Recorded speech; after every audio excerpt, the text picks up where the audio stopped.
NEET எக்ஸாமில் போதுமான cut off எடுக்க முடியும்னு சொல்லிட்டு சில பசங்க சூசைட் பண்ணிக்காங்க. இதுக்கான முக்கியமான ரீசன் என்ன பார்த்தீங்கன்னா, நீட்டுக்கு முன்னாடி 12th கட் ஆஃப் வச்சு மெடிக்கல் சீட் ஃபில் பண்ணுவாங்க.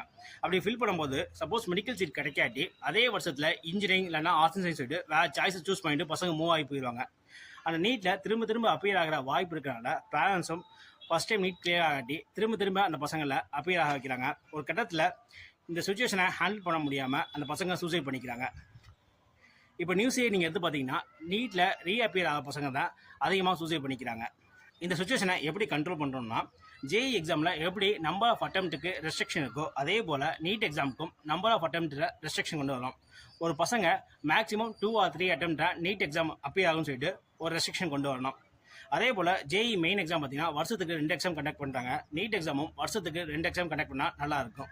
நம்பர் ஆஃப் அட்டெம்ப்ட்டை குறைக்கும் போது தான் பசங்க நீட்டுக்கு அதிகமாக டைம் ஸ்பெண்ட் பண்ணாமல் engineering or arts and science சொல்லிட்டு வேறு ஃபீல்டை சூஸ் பண்ணிவிட்டு தங்களோட லைஃப்பில் அடுத்த ஸ்டேஜுக்கு மூவ் ஆவாங்க.